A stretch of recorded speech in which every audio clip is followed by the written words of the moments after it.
오늘 함께 나눌 교리문답은 시편 찬송 486쪽에 기록되어 있는 하이델베르의 교리문답 제14주일 35문과 36문답입니다.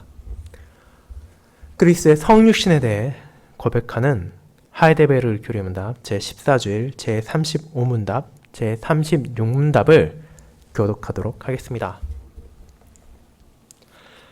하이델베르의 교리문답 제14주일 제35문 당신이 그분은 성령으로 잉태되사 동정녀 마리아에게 나시고 라고 말할 때 무엇을 고백하는 것입니까?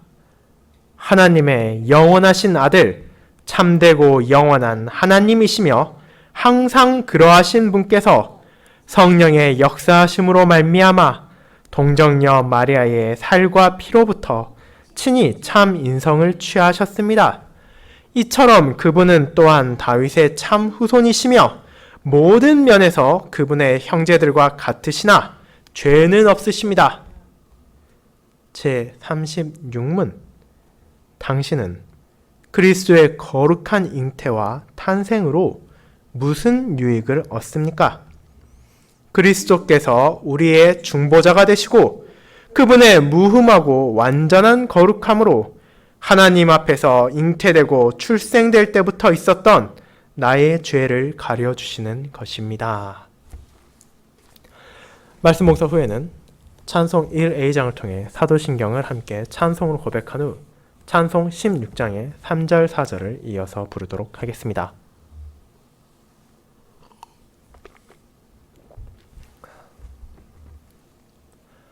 사랑하는 주 예수 그리스도 안에 있는 형제 자매님들, 한 아이가 이 땅에 태어난다는 것은 그 자체만으로도 너무도 놀라운 일입니다. 과학이 발전하지 못하고 의료의 수준이 떨어지던 시기, 자녀의 탄생은 그 자체가 하나의 기적이자 축복이었습니다. 그리고 오늘날 기술이 발전하고 아이가 태어나는 과정을 비교적 상세히 알 수 있는 상황에도 불구하고 이와 같은 생명 탄생의 놀라움은 결코 사그라들지 않았습니다. 지금도 여전히 대부분의 가정에서 자녀가 태어나는 것은 기쁘고 즐거운 일이며 모두가 축하하는 큰 경사입니다. 그리고 지금으로부터 2000여 년 전 우리에게 너무도 멀게 느껴지는 이스라엘의 작은 마을에서 한 아이가 태어났습니다. 그 아이는 왕궁에서 태어나지도 못했으며 그럴듯한 집안에서 태어나지도 못했습니다. 그는 마국간에서 태어났습니다. 그리고 그 출생은 많은 사람들에게 환영받으며 축복 가운데 일어난 것도 아니었습니다. 유대의 왕은 그 아이를 죽이기 위해 수많은 아이들을 죽였으며 그 이후에도 많은 사람들은 그 아이의 탄생을 의심하고 환영하지 않았습니다. 하지만 그 탄생이야말로 천사들이 노래하고 모든 신자들이 기뻐하며 감사하는 너무도 놀라운 것이었습니다. 예수, 그리스도의 직분을 맡으시고 하나님의 독생자이시자 우리의 주님이 되신 그분께서 이 땅에 오셨습니다. 하나님의 말씀이 육신이 되어 우리 가운데 거하시게 된 것입니다. 성부 하나님의 약속 가운데 성령 하나님의 역사하심으로 성자 하나님께서 자신을 낮추사 이 땅에 동정녀 마리아의 태를 통하여 오셨습니다. 그것이야말로 이 세상의 수많은 아이들의 탄생 가운데서도 가장 아름다운 탄생이지만 동시에 이는 우리 인간의 이성으로는 받아들이기 어려운 놀라운 기적이기도 했습니다. 그렇기에 우리는 이것을 부정하는 사람들 어렵지 않게 만날 수 있게 됩니다. 그리고 그들 가운데는 심지어 교회를 다니며 신자라고 자칭하는 사람들도 있습니다. 우리의 이해를 뛰어넘는 이 하나님의 역사를 거부하는 움직임은 과거에 있었고 지금도 있으며 앞으로도 있을 것입니다. 주님이 날에 되어 그분께서 이 땅에 다시 오실 때까지 하나님을 대적하는 자들은 동정녀를 통해 성육신하는 예수님에 대해 부정하고 또 부인할 것입니다. 그러나 그분의 백성들은 자신의 의지를 통해서가 아니라 바로 믿음을 통해 하나님의 독생자 예수 그리스도의 성육신으로 그들에게 주어진 은혜가 얼마나 큰지에 대해 감사하며 이를 찬양할 것입니다. 그것이 바로 하이데베르 교리입니다. 제14주일이 다루고 있는 동정녀 탄생의 교리입니다. 이를 저는 그리스도의 성육신이라는 제목으로 나누고자 합니다. 그리고 참 하나님께서 참 사람으로서 이 땅에 오신 놀라운 탄생이 어떤 의미를 가지고 있는지와 그와 같은 성육신을 통해 그분의 백성들이 받은 큰 유익에 대해 알아보도록 하겠습니다. 첫째, 이 땅에 성육신하신 그리스도. 둘째, 성육신을 통해 받은 신자의 유익이 바로 그것입니다. 먼저 이 땅에 성육신하신 그리스도에 대해 알아보겠습니다. 형제자매 여러분, 우리는 교리문답 제11주일부터 시작해서 아들 하나님과 우리의 구속에 대해 알아가고 있습니다. 우리는 하나님의 아들에게 붙여진 이름 예수가 어떤 의미를 가지고 있는지를 알았으며 그 이름을 고백한 이들이 나누는 은혜를 함께 했습니다. 또한 그분께서 받으신 직분, 그리스도가 의미하는 것을 확인했습니다. 아담이 실패했던 선지자, 제사장, 왕으로서 그리스도께서 그 모든 직분을 어떻게 성취하셨는지를 고백했으며 이를 통해 그분의 기름 부으심에 참여한 우리에게 주어진 소명이 무엇인지를 확인했으며 또한 그분의 은혜 가운데 우리 역시 그 소명을 수행해 나갈 수 있다는 것을 고백했습니다. 그리고 지난주일 우리는 그분의 칭호인 하나님의 독생자, 우리의 주님이 무슨 의미를 가지고 있는지를 살폈습니다. 저와 여러분들을 포함한 수많은 성도들이 분명 하나님의 자녀입니다. 하지만 예수 그리스도께서는 어떤 점에서 특별하셨습니까? 바로 그분이 본성상 유일하게 하나님의 영원하신 아들이시기에 특별하십니다. 그분이야말로 아버지와 한 본질에 속하신 분이시며 이를 통해 우리의 죄를 구속하실 수 있는 중보자로서 이 땅에 오셨습니다. 그리고 그분의 공로를 통해서만 죄인이었던 그분의 백성들이 하나님의 자녀로 입양되어 감히 하나님을 우리의 아버지라고 부를 수 있는 은혜를 입게 되었습니다. 그것이 바로 예수 그리스도를 하나님의 독생자로 바르게 이해하고 고백하는 신자들이 얻게 되는 위로이자 너무도 큰 유익이었습니다. 하지만 동시에 예수 그리스도께서는 우리의 주님이기도 하십니다. 오늘날 많은 사람들은 예수 그리스도를 진정한 의미에서 자신의 주인으로 받아들이지 않고 있습니다. 입으로는 그분을 너무도 쉽게 주님, 주님하고 외치지만 그들의 말과 행동에서 증거되는 것은 자신이 예수님께 속하지 않고 세상에 속해 있으며 마귀에 속해 있다는 것입니다. 하지만 주님께 속하고 그분을 자신의 주라 고백하는 것은 어떤 것입니까? 이는 바로 우리가 주일만이 아니라 우리가 예배드릴 때만이 아니라 기도드릴 때만이 아니라 찬양할 때만이 아니라 우리가 살아가는 그 모든 순간순간이 그 주인을 위한 것임을 기억해야 하는 것이며 자신의 삶 전체를 통해 그분께만 영광을 돌리며 그분의 뜻대로 살아가는 것이 주님께 속한 신실한 종들의 삶입니다. 그렇게 우리는 그분을 구원자라고 칭하면서도 진정한 주로서는 받아들이지 않는 이들과 달라야만 한다는 것을 고백했습니다. 그리고 그들이 오해하고 세상이 잘못 이해하는 것과 달리 오직 주님 안에서만 신자가 진정으로 자유할 수 있음을 깨달았습니다. 그분께 속하지 않은 자는 자유한 자가 아닙니다. 오히려 죄와 마귀의 족쇄에 묶여 그들의 종으로 살아가는 것입니다. 그럼에도 그 사실을 모른 채 자신이 세상의 종이라는 것을 외면하며 자신들이 진정한 자유를 누리고 있다고 착각한 이들이 너무나 많습니다.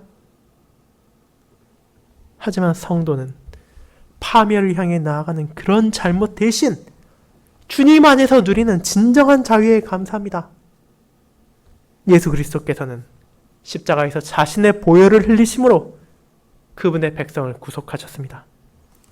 세상으로부터 얻을 수 있는 금이나 은과 같은 것이 아니라 바로 그분의 보배로운 피로 우리를 죄로부터 속량하심으로 이제 그들을 마귀의 것이 아니라 자신의 것으로 삼으신 것입니다.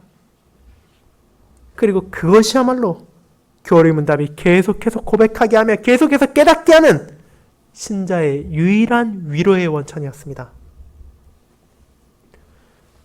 살아서나 죽어서나 내가 나 자신의 것이 아니라 몸과 영혼이 나의 신실하신 주 예수 그리스도께만 속해 있습니다. 그것이 바로 우리에게 위로가 되어 다가옵니다. 왜냐하면 우리의 주인이신 예수 그리스도, 그분이 선하신 주인이시며 동시에 영원하신 주인이시기 때문입니다. 우리의 주인은 악하고 두려운 존재가 아니라 그 누구보다도 선하신 분이십니다. 그렇기에 그분께서는 자기에게 속한 자들에게 있어 필요한 것들을 아낌없이 베풀어 주십니다. 그들이 자신의 주인인 그리스도를 섬기기 위해 필요한 것들이 무엇인지를 온전하게 아심으로 우리의 육신과 영의 필요를 채워주시며 이 땅의 삶에서 아버지의 뜻을 따르고 하나님께 영광을 돌릴 수 있도록 인도하십니다. 그렇게 우리는 선한 주인을 가졌음에 기뻐하며 감사할 수 있습니다. 하지만 그것이 끝이 아닙니다.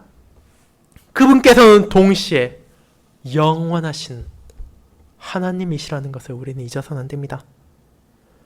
그것이 의미하는 건 역시 너무나 큽니다. 생각해 보십시오. 이 땅에서 우리가 아무리 선한 고용주나 아무리 선한 주인을 만난다 하더라도 그들은 결국 연약한 인간입니다.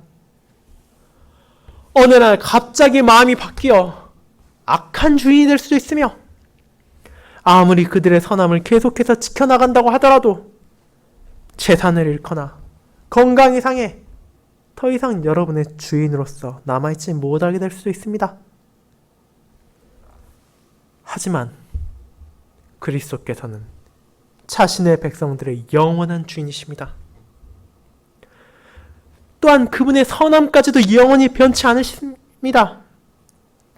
그렇게 성도들은 자신들이 그리스도께 속해 있다는 것에 대해 어떤 불안이나 염려를 가질 필요가 없습니다. 선하고 영원하신 주인께서 그들의 몸과 영혼의 모든 것을 주장하시기에 환난과 어려움에서도 평안을 찾을 수 있으며 자신에게 주어진 모든 환경에서 오직 그리스도, 자신의 주인의 뜻을 따르며 그분께 영광을 돌리기 위한 삶을 살아갈 수 있는 것입니다.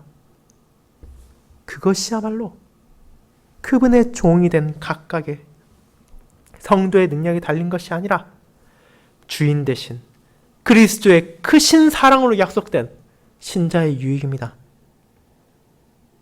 그렇기에 자기 자신이 스스로의 주인이 아니라 예수 그리스도께서 우리의 주인이 되었다고 고백하는 것은 신자에게 있어 큰 위로로 다가옵니다.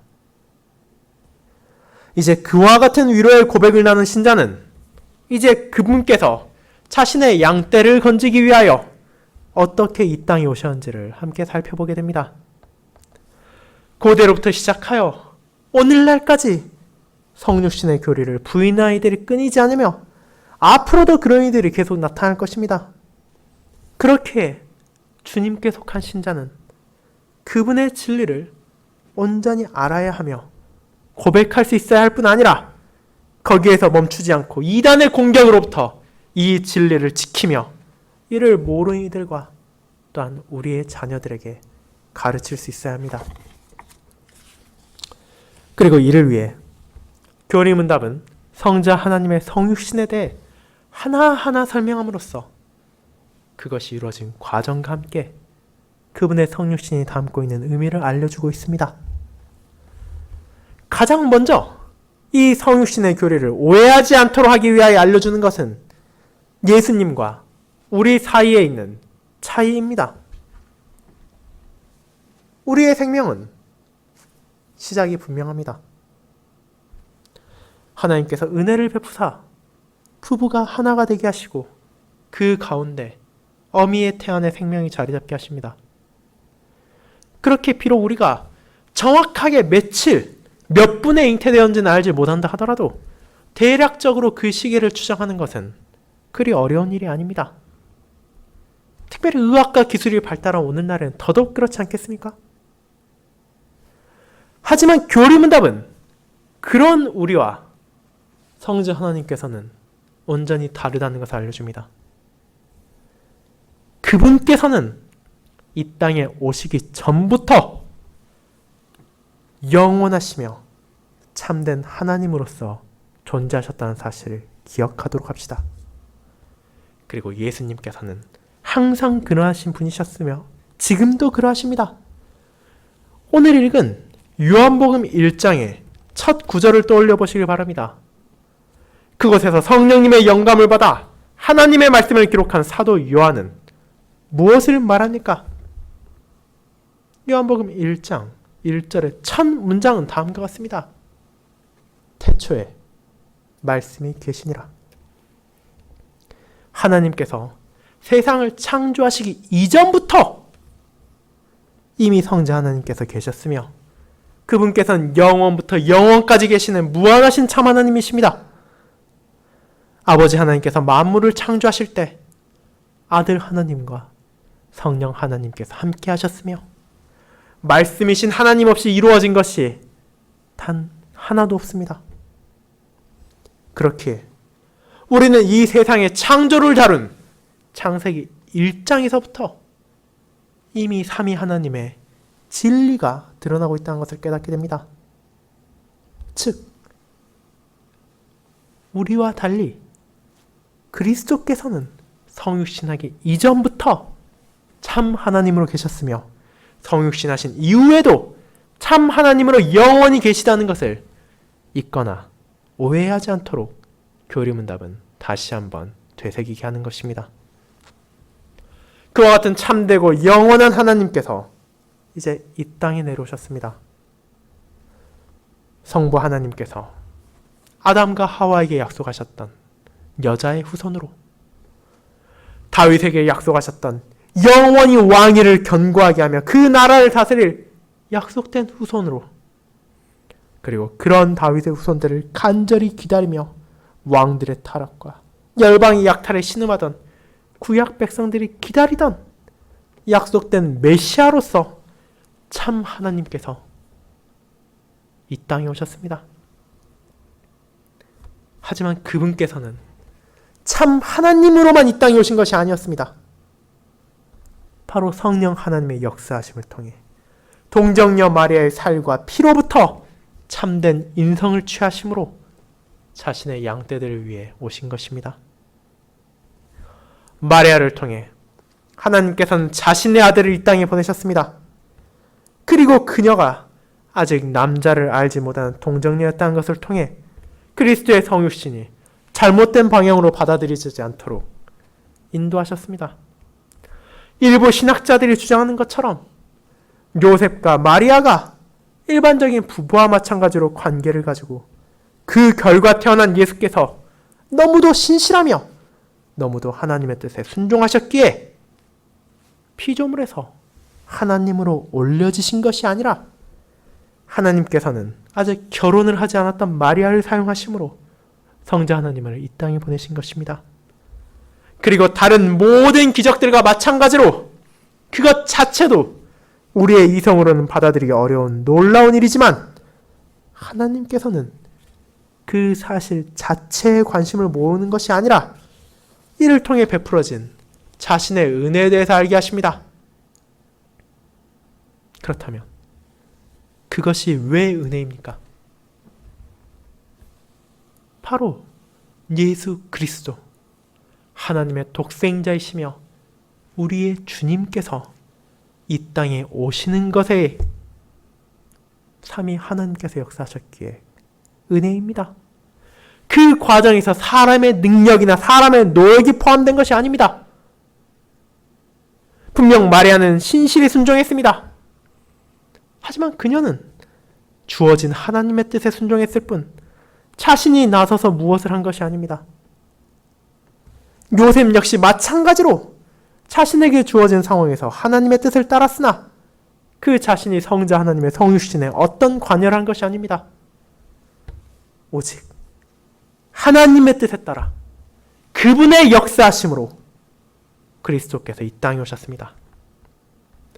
성부 하나님께서 약속하셨던 성자 하나님의 성육신을 성령 하나님께서 역사하심으로 이루셨습니다. 그리고 그래야만 했던 이유는 너무도 분명합니다. 바로 성자 하나님께서는 지금 이 자리에서 그리고 각자의 가정에서 예배를 드리고 있는 저나 여러분들과 마찬가지로 참 사람이셔야 했지만 동시에 하나의 조건을 더 충족하셔야 했기 때문입니다. 그것은 우리가 교리문답의 5주일과 6주일에서 이미 살펴본 대로 죄가 없으셔야 한다는 것이었습니다. 모든 사람은 죄를 가지고 있습니다. 저와 여러분은 이미 이 사실 너무도 잘 알고 있습니다. 남을 볼 필요도 없습니다. 바로 우리 자신을 살펴보십시오. 지난 한 주간 우리가 저지른 죄가 얼마나 많습니까? 거룩하신 하나님의 뜻에 우리의 삶을 비추어 보면 우리의 부족함으로 그리고 우리의 완악함으로 순종하지 못하고 순종하지 않았던 그와 같은 죄들이 무수히 많습니다. 그렇기에 모든 인간은 죄로 오염되어 있습니다. 하지만 인간의 죄는 그와 같은 자범죄만이 아니라는 것을 다시 한번 기억합시다. 모든 인간은 잉태되었을 때부터 첫 조상의 부패와 타락으로 인해 전해진 원죄를 가지고 있습니다. 그러나 성령님께서 약속된 여자의 후손을 거룩하게 하사 그와 같은 원죄로부터 자유하게 하셨습니다. 이로 인해 하나님의 아들이 죄로 오염된 본성이 아니라 죄 없는 참 사람이라는 불가능해 보이는 중보자의 조건을 충족할 수 있으셨습니다. 그리고 그와 같이 태어나신 예수님께서는 자신의 삶에 있어서도 단 하나의 사소한 죄를 하더라도 범하지 않으심으로 진정한 의미에서 점도 없고 흠도 없으신 온전한 하나님의 어린 양으로서 살아가셨습니다. 그렇게 그분께서는 다윗의 참 후손이시며 모든 면에서 그분의 형제들과 같으심으로 참 사람으로 이 땅에 오셨으나 죄가 없으셨습니다. 그리고 그 사실이야말로 신자들에게 너무도 큰 위로의 확신을 줍니다. 말씀의 육신이 되어 우리 가운데 거하심으로 우리는 그분의 영광을 볼 수 있었습니다. 주님을 통해 드러나는 것은 참 하나님의 영광이며 은혜와 진리가 충만했습니다. 그 은혜와 진리는 우리에게 하나님의 구속 역사를 가리킵니다. 우리 가운데로 오신 예수님께서는 자신의 이름으로 드러난 아버지의 뜻을 온전하게 수행하심으로 성부 하나님께서 약속하셨던 여자의 후손이 무엇인지, 다윗의 후손이 누구인지, 약속하신 메시아가 누구인지를 보여주셨습니다. 그리고 그분께서는 마침내 자신의 백성을 죄로부터 건지기 위하여 십자가로 향하셨으며 우리와 동일한 참 사람으로서 우리의 자리에서 공의로우신 하나님의 심판을 받으셨습니다. 그리고 그 심판이 헛되지 않음은 바로 그분께서는 아무런 죄도 없으셨기 때문입니다. 자신이 죄가 있었다면 하나님의 심판은 죄에 대한 마땅한 결과일 것이나 모든 죄에서 온전하게 자유하심으로 예수님께서는 자신의 양떼들의 죄에 대한 값을 그분의 보혈과 그분의 생명으로 치르실 수 있었습니다. 그 결과 죄가 없으신 참 사람으로 오신 우리의 중보자가 누구신지를 알게 하셨습니다. 그것이 바로 말씀이 육신이 된 것의 의미이며 그 이름을 믿는 자들이 받게 되는 구원의 증거였습니다. 사랑하는 형제자매 여러분, 하지만 말씀이 육신이 되었다는 사실은 여전히 많은 사람들에게 거부당하고 있습니다. 성육신을 통해 드러난 하나님의 너무나 크신 은혜를 누군가는 하나님이 아닌 마리아에게 집중함으로 사람의 공로와 능력을 끌어올려서 하나님의 은혜를 깎아내리려 하고 있으며, 다른 누군가는 이 성육신을 거짓된 것으로 생각하고 받아들이지 않습니다. 심지어 교회를 다니는 이들 가운데서도 자신들의 머리로 이해할 수 없는 것들은 거짓이나 과장일 것이라 생각하는 이들까지 있습니다. 그와 같은 생각은 바로 하나님의 은혜와 그분의 능력을 우리 인간의 기준으로 재단하고 판단하려 할 때 생각납니다. 하지만 성도는 믿음으로 이 놀라운 하나님의 역사를 받아들이고 고백할 수 있는 은혜를 받게 되었습니다. 그분의 말씀을 통해 영원하신 하나님께서 어째서 종의 형태를 취하시기까지 자기 자신을 낮추셔야 했는지를 알게 되었습니다. 하나님의 말씀이 어떻게 육신이 될 수 있었는지를 알게 되었으며, 그런 육신을 입으심으로 참 사람이 되신 하나님께서 어떤 삶을 살아가심으로 우리를 위한 온전한 중보자가 되셨는지를 알게 되었습니다. 그렇기에 그리스도의 성육신은 믿지 않는 자들에게는 알지 못하는 것에 불과하며, 대다수의 유대인들에게는 그분을 영접하지 않게 되는 것이었으며 어리석은 이야기에 불과한 것으로 치부되었습니다. 하지만 이는 믿는 자들에게는 세상에서 가장 아름다운 삼위 하나님의 역사하심입니다. 우리 스스로 해결할 수 없는 문제를 하나님께서 은혜로 해결하시기 위하여 다른 누구도 따라할 수 없으며 그 누구도 상상조차 할 수 없는 방식으로 하나님께서 성육신하셨기에 이것이 진실로 우리에게 있어 복된 소식이 되었습니다. 그리고 이 복음을 고백하는 성도는 말씀이 육신이 되어 참 사람으로서 우리 가운데 오심으로 얻게 된 유익 또한 너무도 크다는 것을 깨닫게 됩니다. 두 번째, 성육신을 통해 신자가 받은 유익에 대해 알아보겠습니다. 성도 여러분, 그리스도의 성육신은 그 자체로도 너무도 큰 의미가 있는 것이었습니다. 참되시고 영원하신 하나님께서 그분의 백성 가운데로 내려오셨다는 것이 얼마나 큰 사랑이며 은혜겠습니까? 육신이 되신 그리스도 안에서 그분의 백성들은 하나님의 영광을 바라볼 수 있게 되었으며 아버지의 말씀이 진정으로 의미하는 것이 무엇인지를 알게 되었습니다.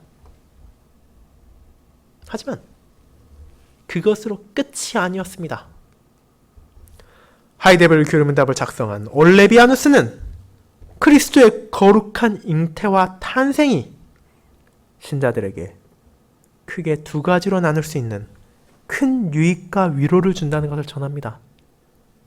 그것은 바로 그리스도께서 우리의 중보자라는 믿음을 확증하는 것과 우리가 그분을 통해서 하나님 앞에서 의롭다 하심을 얻는다는 것이었습니다. 우리는 이미 중보자의 조건에 대해 고백했습니다. 교리문답은 몇 차례에 걸쳐 계속해서 타락하고 부패한 사람과 거룩하시고 공의로우신 하나님 사이에 있는 중보자란 단 한 분뿐이라는 사실을 강조하며 잊지 않도록 했습니다. 그 중보자는 완전히 의로운 참 사람이어야 했으며 참 하나님이셔야 했습니다. 참 하나님이시며 참 사람이라는 모순되는 이 조건을 충족시킬 수 있는 분이 다른 누구도 아닌 오직 성육신하신 예수 그리스도뿐이라는 것을 우리는 깨닫게 되었습니다. 하나님의 본성적인 아들, 영원하시며 참되신 하나님께서 인간이 흉내낼 수 없는 이적적인 방식으로 참 사람이 되신 한 분 그리스도이시며, 또한 그분께서 거룩하고 영원한 신성만이 아니라 동시에 다윗의 참된 후손이자 그분의 형제들과 동일한 인성을 가지심으로 이 땅에 오셨다는 것입니다. 그렇기에 사도 바울은 디모데를 향해 보낸 서신에 다음과 같이 기록했습니다. 하나님은 한 분이시요 또 하나님과 사람 사이의 중보자도 한 분이시니 곧 사람이신 그리스도 예수라. 디모데전서 2장 5절 말씀입니다. 사도 바울은 누구보다도 예수 그리스도께서 참 하나님이라는 사실을 알고 있었습니다. 하지만 동시에 그분의 참 사람 되심을 깎아내려고 하지 않았습니다. 오히려 그 사실을 성도들이 기억함으로써 성육신, 말씀이 육신이 되어 그들 가운데 거하신 것이 얼마나 큰 은혜인지를 알게 하며 다른 무언가를 통해 다른 무언가를 의지함으로써 하나님께 나아가려고 하는 잘못된 생각을 버리겠습니다. 이와 같이 그리스도의 성육신은 하나님께서 어떻게 참 사람이 되실 수 있는지를 알려주며 오직 그분만이 우리의 중보자가 될 수 있음을 깨닫게 합니다. 그리고 동시에 하나님께서 약속하셨던 중보자를 보내셨다는 것을 기억하게 하므로 그분께서 자신의 약속을 분명하게 지키시는 신실하신 하나님이라는 사실을 잊지 않게 합니다. 그리스도의 성육신을 통해 하나님께서는 이 땅에 사람으로 오심으로 여자의 후손에 대한 약속, 다윗의 후손에 대한 약속, 메시아에 대한 약속들이 모두 성취되었기에 하나님께서 주신 다른 약속들 또한 분명하게 이루어질 것임을 성도들은 의심의 여지 없이 확실하게 믿을 수 있게 된 것입니다. 그리고 동시에 말씀이 육신이 되심으로 이제 우리는 하나님 앞에서의 우리의 의로움에 대해서도 깨닫게 됩니다. 그리스도를 통해 받게 된 우리의 칭의는 교리문답 23주일, 24주일이 더 자세하게 다루고 있지만 그 칭의의 기반은 다름 아닌 오늘 우리가 함께 나눈 성육신의 진리에 있습니다. 성령 하나님의 역사하심으로 그리스도께서 원죄에서 벗어나 이 땅에 오셨음을 우리는 고백합니다. 하지만 그뿐만이 아니라 그분께서 이 세상에서 자신의 백성들 가운데 거하시며 어떤 죄도 짓지 않으셨음을 우리는 기억해야 합니다. 아버지 앞에서의 온전한 순종이 무엇인지를 보이셨으며 죄와 악으로 가득했던 세상 가운데 살아가시면서도 죄인들을 향한 사랑을 보이셨지만 그들의 죄가 자신을 더럽히지 않도록 하셨습니다. 그 결과 그분의 제자들과 그분의 백성들은 하나님의 영광을 볼 수 있었습니다. 인간이 잃어버렸던 무음하고 완전한 거룩함이 얼마나 아름다운 것이었는지를 알게 되었으며 그런 거룩하신 그리스도께서 자신들의 자리에서 자신들을 위해 하나님을 향한 희생제사로 바쳐졌다는 것을 깨달았습니다. 그리고 그것은 우리에게 중보자의 진리를 깨닫게 할 뿐 아니라 거룩하신 하나님 앞에서 우리의 의로움까지도 알게 합니다. 죄인으로서 저와 여러분은 너나 할 것 없이 모두 소망이 없는 존재입니다. 아담과 하와의 범죄와 타락 이후 그들의 모든 후손들은 죄로 인해 부패한 본성을 가지게 되었으며 그들의 악함에 따라 자기 자신을 내어주고 하나님을 거역했습니다. 그리고 저와 여러분 또한 하나님을 온전하게 순종하지 못했으며 무음하고 완전한 거룩함에는 결코 이룰 수 없습니다. 그리고 그와 같은 흠없는 거룩함이 없다면 결코 공의로우신 아버지 앞에 나아갈 수 없기에 우리는 진실로 슬퍼해야 했습니다. 하지만 그리스도께서 이 땅에 오시고 자신의 순종을 통해 우리로 하여금 아버지 하나님께 나아갈 수 있도록 하셨습니다. 어떻게 그것이 가능합니까? 바로 그분의 온전하신 의로움으로 더럽혀진 우리를 가려주셨기에 가능하게 되었습니다. 그분의 의로움이 없이 우리는 여전히 불결하고 더러울 뿐입니다. 온전하신 하나님께 나아간다는 생각을 할 수도 없습니다.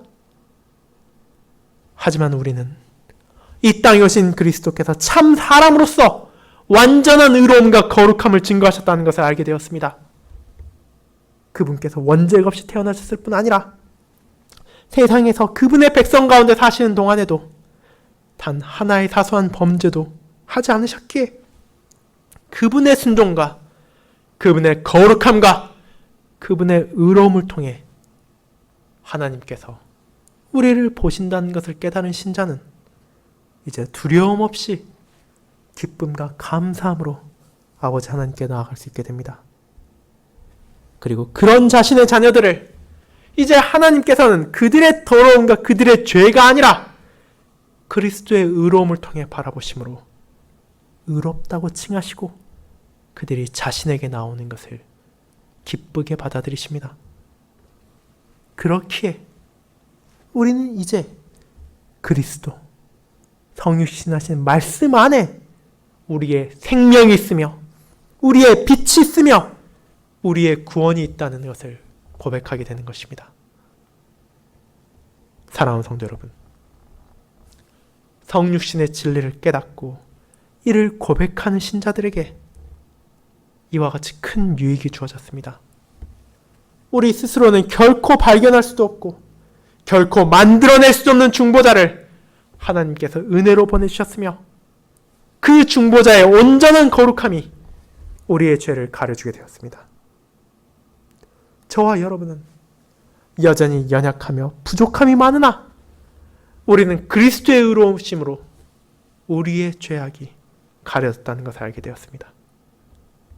그것이 헤아릴 수 없는 위로임은 바로 그 의로움이 영원하신 하나님이시며 우리의 영원한 주님께서 베풀어 주신 것으로 결코 변하거나 사라지는 것이 아니며 그분을 통해서 하나님께서 우리를 보신다는 확신을 가질 수 있기 때문입니다.